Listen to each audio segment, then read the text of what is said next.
talk a lot about community and brotherhood. And this would be, you know, just a worthwhile story for you guys to hear. So, here it goes.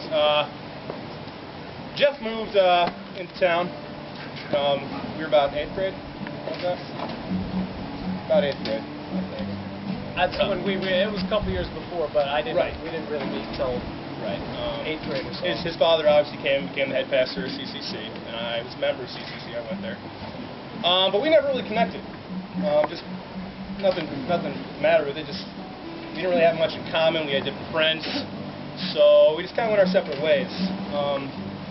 That's kind of how it was all the way through grade school up through junior high. Just never really got a chance to talk to each other. You know, we weren't enemies at that, but just, I mean, it's like just one of the faces, like, oh yeah, Gary Bowringer, he goes to my church, and stuff. And he was the pastor's kid, so we all knew who he was. So we kind of grew up, being in the same classes and things like that in Sunday school, and vaguely knowing each other, but not really ever having a chance to connect. So we work our way through high school, come to our junior year. I was kind of a dorky guy, I'm not gonna lie. He was, I don't mean this in any negative way, he was kind of... I was kind of arrogant. Kind of arrogant. I kind of had a big head. Kind of had a big head. I can admit that. And yeah, we can admit that today. We loved each other the wrong way. Right. You know, now it's starting to get a little more like, okay, I'm not sure I like this guy. Yeah. You guys know how it is in high school, friction, and people just don't always get along with each other. But,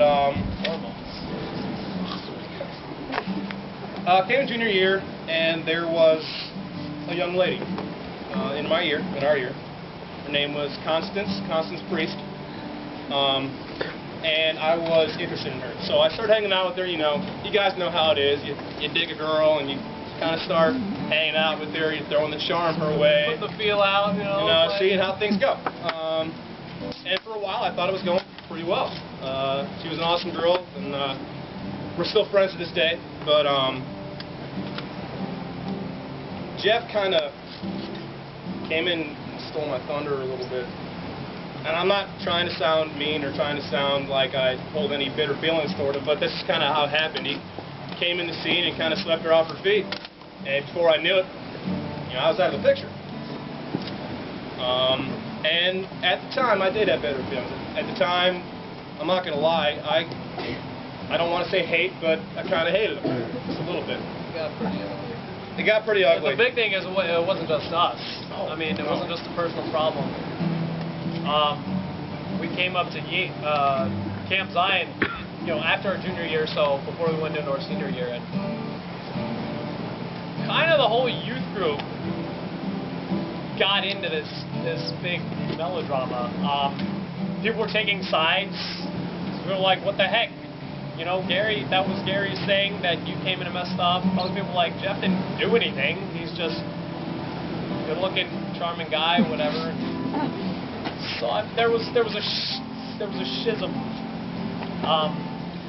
People were divided on the issue. Everybody was sort of involved. Everybody sort of knew that there was this feud and that it's probably going to break someday soon.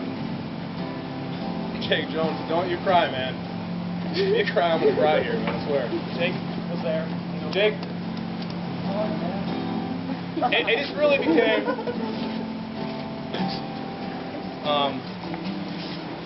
It just really became a thing that tore the youth group up a little bit.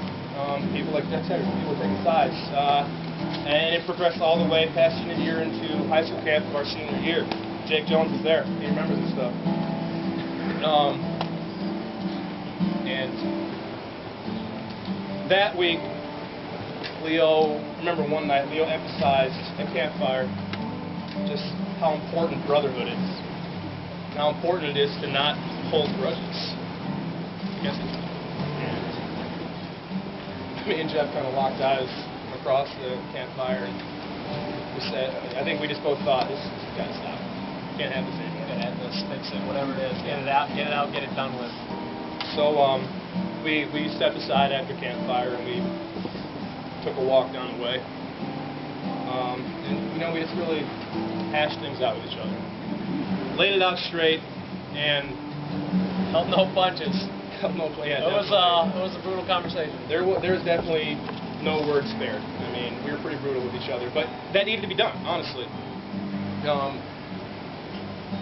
So, eventually, you know what? Through that walk, we talked everything out. And I remember, we finally just really hit our moment. We said, this is ridiculous. We can't do this.